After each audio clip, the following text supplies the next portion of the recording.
Hi everyone, Ichibu here, the Outbox. I hope you all enjoyed the previous episode of my podcast, but today I have something special. I also have someone special. I'll tell you later what all that special means. But before that, I would like you to tap down as usual to subscribe for the podcast if you haven't already subscribed. As I'm speaking to you, 74% of the people who watch this podcast are people who are not subscribed to it. So please do me the favor of subscribing, or if you have already subscribed, please do engage someone else, your family member, your colleague, your friend, someone in your network. Please get someone to subscribe for this channel, because with this channel growing, it gives me the motivation to keep churning out some content that you all can relate with: academia, land, and other issues related to land and natural resources in Africa. That said, today we have the special. The special, for a start, is that we'll talk about land information management within the context of Africa, particularly within the case of Ghana. You all know Ghana. If you don't, check the African map. It's a beautiful place and you can always come over. And there's a lot happening in Ghana in terms of startup, in terms of land management, natural resource management. But then how do you do this without land information? And that's what we're going to be talking about today. But then to do the talking, I've got someone here, someone who knows what it takes to manage land information. He is someone that I hold very dear in my life as a student, in my career, and both in my academic and social life. He's in the person of Mr. Ntiador. If I'm to make the introduction, it's going to take a lot of time. So I will just mention his name once again, Mr. Anthony Ntiador. But I'll give him the room to present to you, in terms of an introduction, what he really wants you to know about him. And we can talk about him some other time in some other episode. And with that said, I'd like to welcome you. Anthony, you're welcome. Thank you. It's been a while. So we're happy to have you here, but maybe for a start, I would like you to at least tell the audience about yourself. Yeah, thank you very much, Eugene. My name is Surv Tony Ntiador, presently serving as the acting Executive Secretary Operations for the Lands Commission of Ghana. Until recently, when the appointment was given by the President, I was the Chief Executive of a company called TGTS Africa that is responsible for everything technology in land and the environment space. That is a snapshot of myself. Thanks very much. Thank you. As you all must have observed, and as I have, Anthony, I call him Anthony, but you all know that most of us in the land sector who get to the hierarchy of things end with that title, surveyor. So he's Surveyor Anthony, but he's a friend, and normally I call him Anthony, and I'll stick to that in this podcast. So Anthony is currently working and has always been working within the private sector and along the corridors of public sector and power.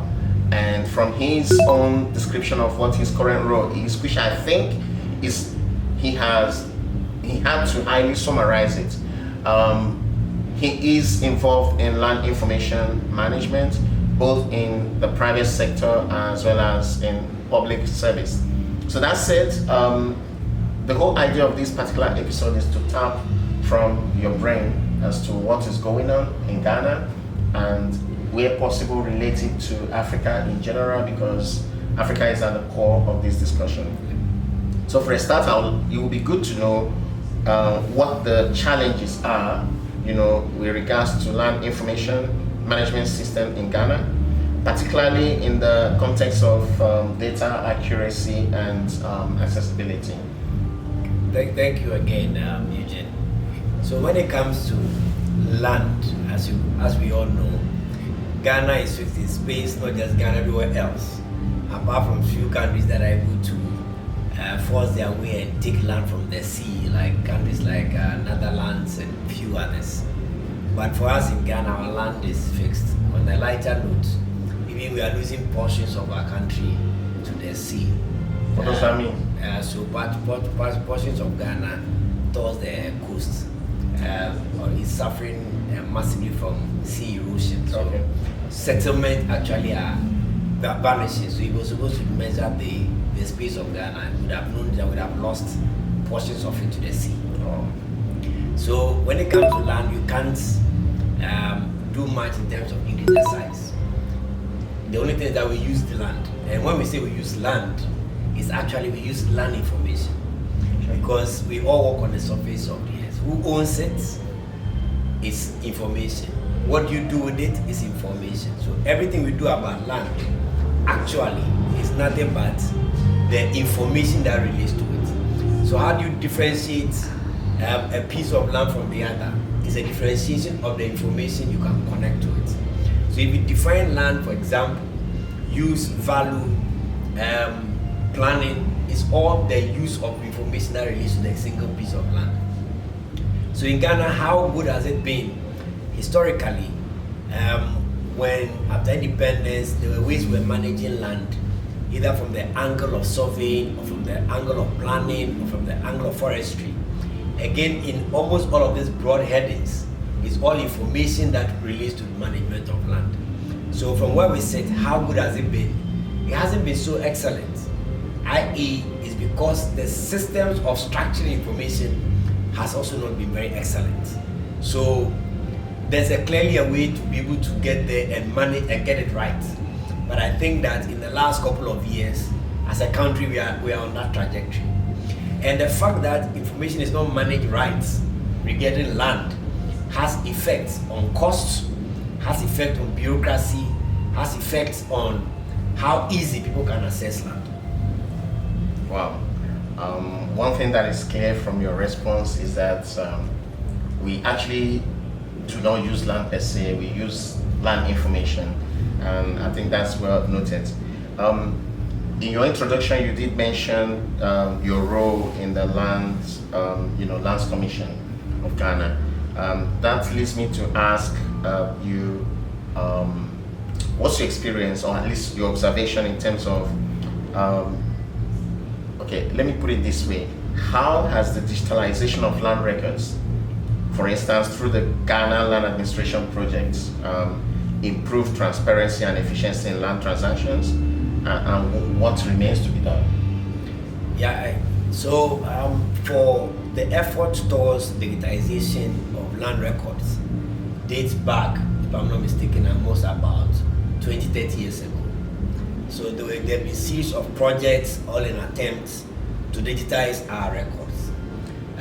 Some of them have not been very great, and if you put all the efforts together, the last time there were effort in LAP, or the Land Administration Project, to get this digitization done correctly, we were only able to do 10% of the total number of records. So if 10% of 100,000 is being done, you're talking about just about 10,000. That still means there's still 90% of records still to be done. So that in itself is not excellent. But what that has done is that it has put us on the right trajectory, knowing the effort we need to put into finishing the 90%. So resources, keeping them where storage mechanisms, these are all really relevant conversation. Now, how has it been? How has it impacted on the effort towards the transformation agenda of the country? Now, the fact that we have done 10%, people have seen the benefit of the digitization of that 10% records on simplifying the process of registration, for example, which hitherto would have been almost like, wild guess to those who don't know what the effect of digitization. But that 10%, now people can appreciate that if it's digitized, it actually shortens the process of any land transaction. Okay. But we still have 90%. So you can see that it's not a very great story, but we are on the trajectory. We are getting there bit by bit. Okay, but then in all of this, what role do the customary land ownership and traditional authorities play in the land information management? So again, as part of LAP, when LAP started, when I say LAP, Land Administration Project Phase 1, Phase 2, that was the first time we were trying as a country to create some kind of a traditional system purely for management of land information. Here we all know that traditional systems have already existed in Ghana, and they have existed longer than any mechanism of structure. So even before, let's say in quotes, the white person or the colonialist came, we already have our traditional systems in place. However, what we didn't have was very formal way of acknowledging land and land transactions. So what this customary land secretariat mechanism did was to give us almost like a mimic scenario of what to take to help all traditional authorities to create structures that will make sure they have some kind of recording environment for their land structures. It will amaze the listeners to know that until it was done, only 2 traditional authorities in Ghana had any symbolism of records that they had given out, going back as far as 50 years. They are ordinary customary authority. When land is sold and they get your indenture or your papers, there's absolutely no record in that same authority that they are even giving lands. So what is the effect? 50 years down the line, 70 years down the line, with a new generation of the same family, they have no idea how any citizen living on that land came to live there. Then you get almost like back and forth struggles which should normally not happen. So how has it been positive when it came to that side? Like I said, it's not the land itself that we relate to the information that relates to it. And so if someone sells a piece of land, she doesn't keep a record of what they are sold to you, over time you have lost out, or they have lost out. So what the LAP and the CLS have done is we built a mechanism to help traditional authorities even simply keeping their own records of their sale, so that 50 years down the line, 10 years down the line, there will be records to point to that this land was given out sometime ago. I have a pushback somewhere with regards to, I get the point that traditional rulers, they are supposed to keep records. I mean, without even being told. I believe as a father myself, we keep records of certain things, financial that happen in the family. You would think that traditional rulers should be keeping records, even if it's an excise book. That's where they write something. Are we saying that most traditional rulers were not even doing this, or we didn't actually demand for such records from them? You see, it's not as simple as keeping an excise book. So in some cases, you find that I've had practical experience where I have bought land. This is not 50 years ago. This is as simple as 15, 20 years ago, where I bought land from my family. And then the gentleman, the son of the landowner, dies, the one through whom the land was purchased. I was given a receipt. When he dies, somehow the brother comes up and says, give me evidence that you bought it from my brother. If you can't give me the evidence, it means you didn't buy the land. So even when receipt have been given for some of those who bought, he hasn't got a copy of the original receipt book from which he gave you a copy. So again, what has happened is that that's crazy. Now he's actually contesting that the receipt you have is not authentic. He doesn't have the original receipt book to confirm whether yours is authentic or not. So then it comes back to the question of, if you really want to keep the land, you have to go and make peace, and then whatever you are asked to pay, you pay. And I've seen it twice. So it wasn't as if they didn't try. But you see, when you talk about land management and land information, the process of tying a piece of land, one lot or one plot as we may call it, to a single piece of identified information is key. If you give everybody on a score the same generic information, you will not be able to decipher who owns plot A from plot B. That level of information was completely absent. Thanks for that clarity and the details. And that's a good break for my next question, which is, how does the current land information system in Ghana address issues of land dispute and conflicts, especially overlapping claims and boundary demarcations? Again, thank you very much, Eugene, for This question is a very loaded, double-barrel gun question, and it will require a bit of time to be able to do it. But let me try and do justice to it. Please. So again, like I said, we are on a trajectory of transforming our land information, particularly on the registration parameters. Now, Ghana is very interesting when it comes to how we have managed land. Historically, because the commission itself didn't start centralizing records in a certain unified way. We've been doing that in the last 10, 15 years. Before then, we had multiple agencies, everybody was doing their own way of things. We are still even trying to integrate all of this data together. Then when we talk about multiple claims, it comes in different forms. You even have cases where the court system actually can give you two judgments on the same or closer piece of land from these two separate courts. And there are even Is that possible? Yeah, that's very possible in Ghana. And you even have that appearing in form even to the level of Supreme Court. So there are portions of Ghana that the Supreme Court would have made judgments on a piece of land that has conflicting functions. So at one point, two people went to Supreme Court, and it's, let's say, land A. At another point, two other group of people, separate from the first two who went to the court, are also in court fighting over the same or portion of the same piece of land. When you put them together in the appropriate land information conversation, i.e. geographic nature, you find that that same piece of land is the subject matter of 3 or 4 different Supreme Court cases. So this one, no amount of effort, but for technology, we'll be able to reveal that.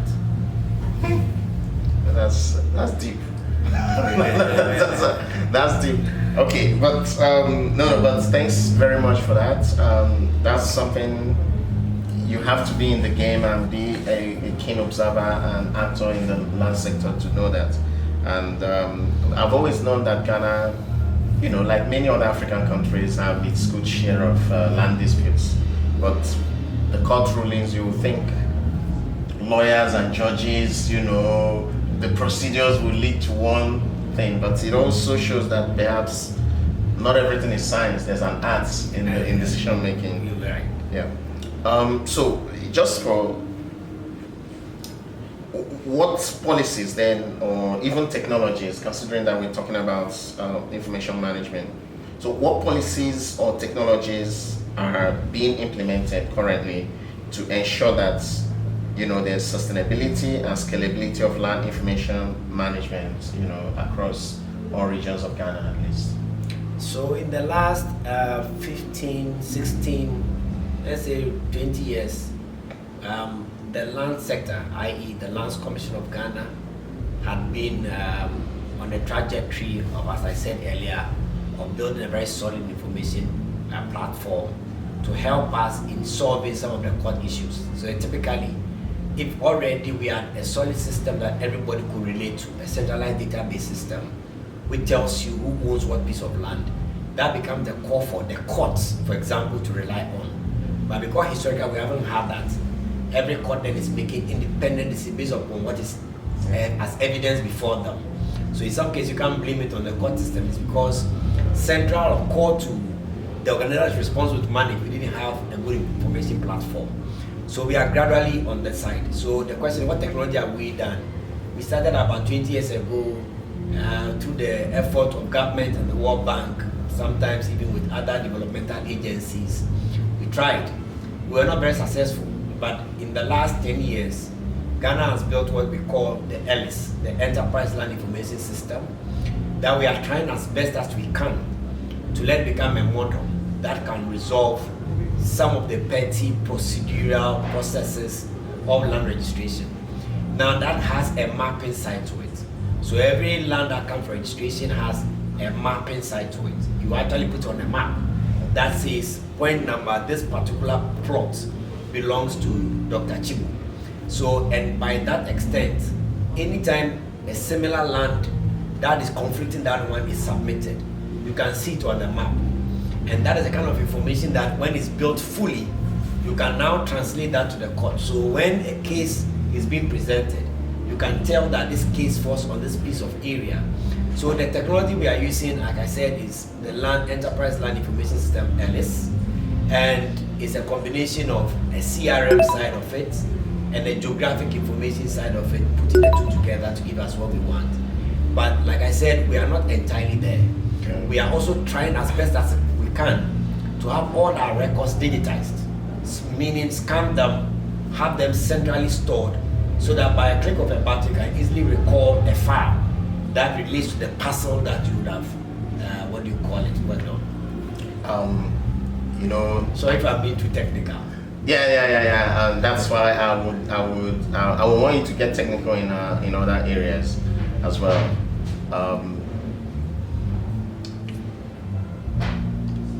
The key actors in the land sector in Ghana, just like in most places, are called surveyors. I mean, there are other actors, but there's this name, surveyor. And of recent, I was having a discussion with actually some of our senior colleagues, in the land sector, also of Ghana. And one of the things that came up is how the surveying profession is struggling in its ability to be all-embracing with regards to who can offer what, And I would like to know from your experience, and even in Ghana, in all this work that you've participated in, how do you think, where is the direction of surveying? Is it still the surveying we know, or is it something different? What do you see? Yeah, surveying in itself is a profession that is transforming, and as you may know, surveying has more than one leg. We have quantity surveyors whose basic job is to provide quantities of construction or costs for any project to be done. And when we become very critical, they can give you value for money level of audits. So they also become almost like your procurement specialist by way of everything that relates to the built environment. And then you have the land surveyors, and I always call the land surveyors at the side of surveying that is more gadget driven. They are technology, and every single day new technology are coming on the market. So what it means that they ought to be in the technology or ahead of the technology, otherwise they'll become irrelevant. So many years ago, the effort of trying to survey a piece of land has changed. Today, if you have to walk 15,000 feet, today at one place, you don't need to walk. Everything can be available with a device or a gadget. Then the other side is the valuation and the estate management side within the Ghanaian surveying. But of course, the other surveying, we have the geological surveying, the metallurgical and whatever surveying. But we are dealing with the surveying as land and built environment in that context. So when we talk about the surveying of the valuation and the estate side, those are what we call the general administration of land, where the valuation side will provide you how much is it the property worth on the market. So it's not the same as cost. If it took you how much how much it cost you to build it, it's not the same as value. It could have cost you 1 million to build it, but to sell it, you get 1 cedi. So that side of that value is also within that space. Now, how far are we going? Has it been all embracing? I think generally yes. But in Ghana, surveying, if I'm not mistaken, is one of 2 professions stated in the Constitution of Ghana. Constitution? Yeah. But unfortunately, it's the only profession that still date does not have a state backing law. So you have the legal side, which would be by the Legislative or Judicial Council, and then the association will be the Ghana Bar Association. And the medical side will be, for example, the Ghana Medical and Dental Council. But for surveying since 1992, when Ghana got into the Fourth Republic, we still don't have a state-backed law, i.e. the Surveying Council. Something that's, again, not the responsibility of surveyors, but is the responsibility of governments. Because the first profession in the Bible was surveying. That's interesting. Did you hear that? The first profession in the Bible was surveying. Tell us more. Genesis 1:1. Genesis 1:1. God went surveying the earth and saw that it was full of dark. You've killed me with that. So God is a surveyor. God is first a surveyor before he became an architect or engineer. That's I will check that out. I would like to know which version of the Bible and whether they're all using surveying. Okay. But having said that, if God is surveyor and God is a surveyor and God made us in its own image, then we are surveyors. Yeah, true. Then that brings me to the other question. When you spoke about the surveyors, we've got in the land sector, we've got the planners, we've got the anthropologists, the sociologists. There's so many others who are very much invested in land studies, land research, land education, capacity development, as well as hands-on land management activities. You didn't mention them. Does that mean they're not surveyors? Because your definition using God implies we all should be surveyors. So in that definition of the surveyors, so those in the professional definition terms, they are not surveyors as in the surveyors.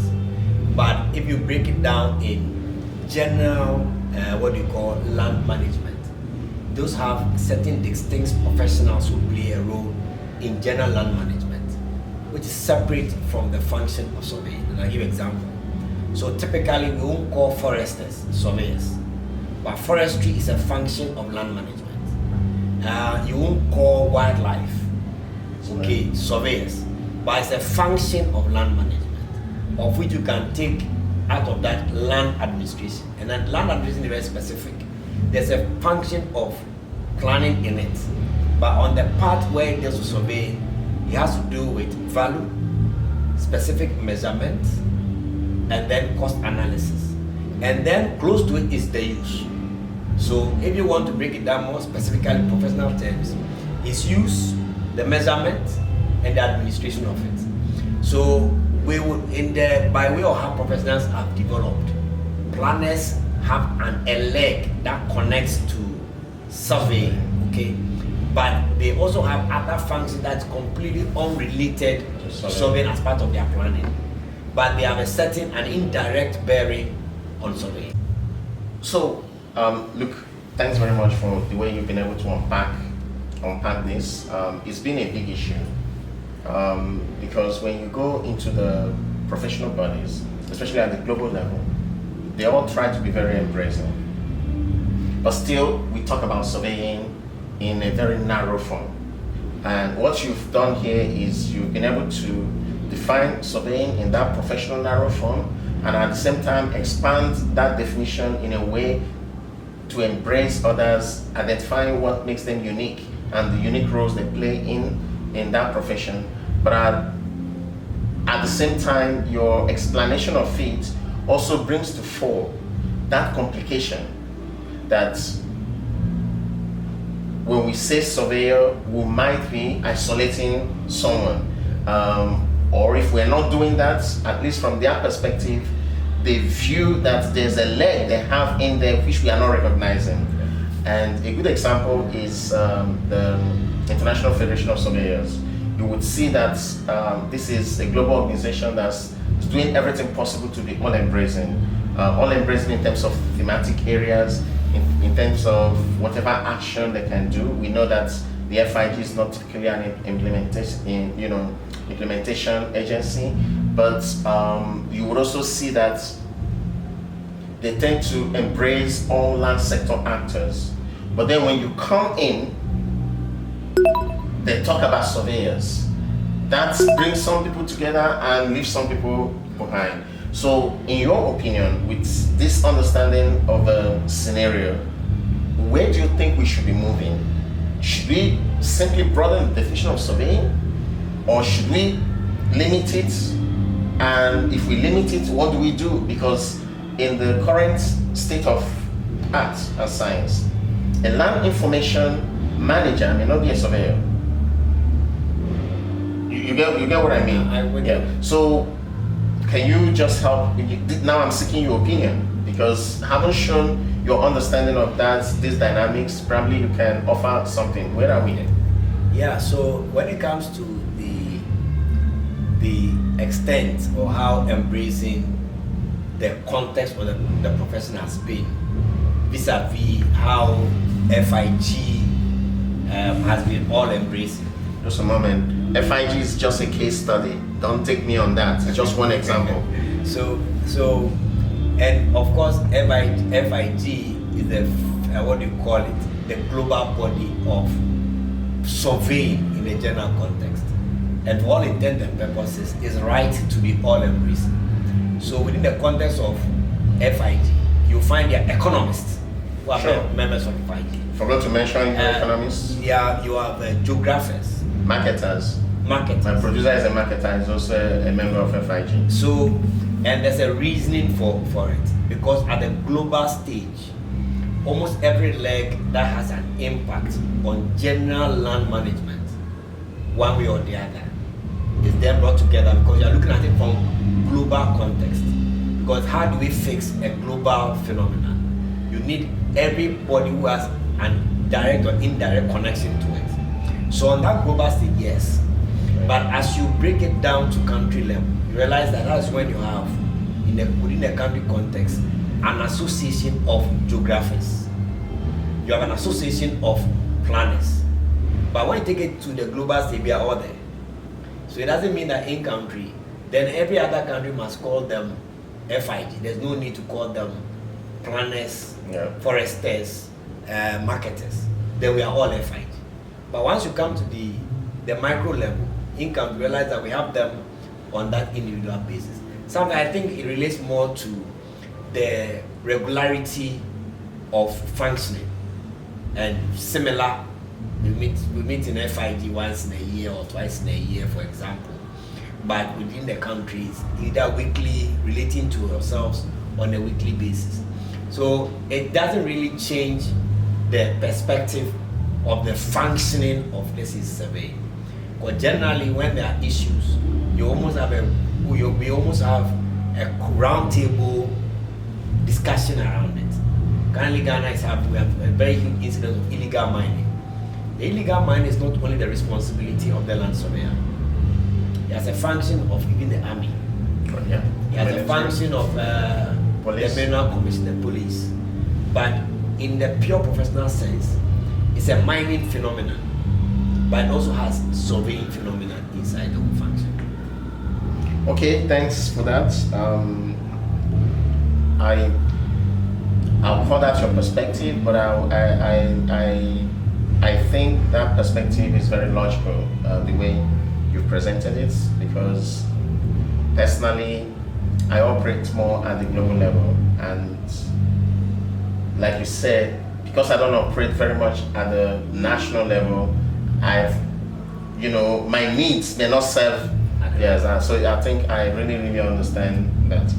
And I know there are others who operate at other levels as well, both even local and continental. So, so based on this, I would like you to at least offer some advice in terms of land information management, but now, taking your experience from Ghana, and I know that you've worked in other African countries and know a lot about them. So from the African context, knowing our typical, challenges and potentials, what would you advise as the way forward, for us to ensure that land information management is something that we can sustain over time and make it usable and applicable to improving the living conditions of people on the continent? Yeah, thank you very much, and I think for this last bit, for the opportunity, allow me to speak freely, please. But I start by saying, close your eyes for a moment, and without feeling the impact of movement from one country to the other. So you just open your eyes, you are in another place. What would occur to you is nothing but information management. Let me do it. So assume I had moved you from here and take you anywhere else. Imagine that Namibia is that when you appear, you see two places without moving, feeling the movement.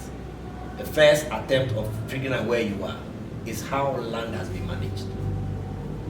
I get it. So The difference between the rich and the poor all across the world is how information about land has been managed.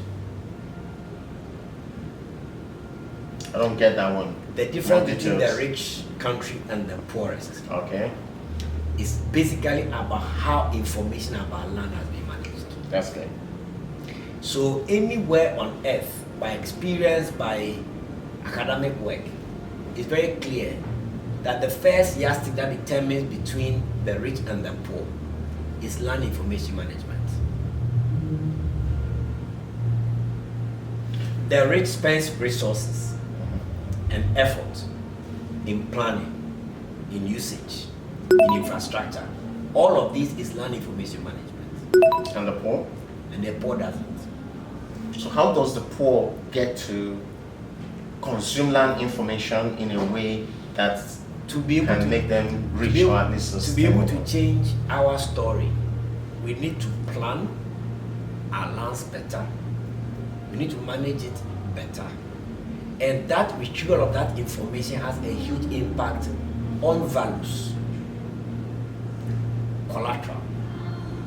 So when the book about debt capital, yes, the phenomenon around it is nothing but information management. The better you manage your information, the easier it tells on the story around that country.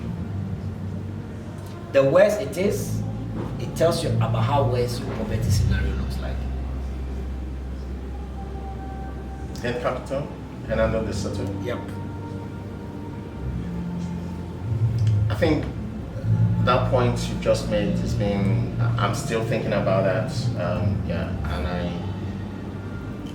can tell you I agree with that without finishing my thinking. It's quite,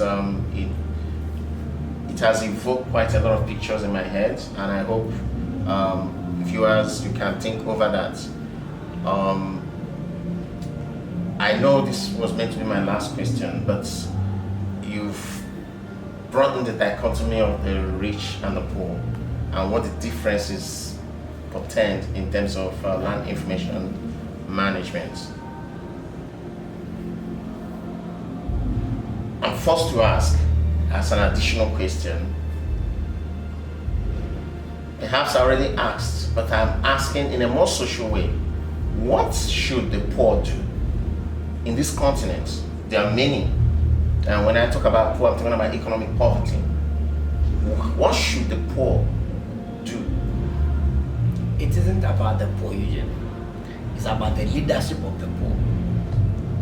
So the poor person or the poor society is already finding ways to survive, but it has leadership.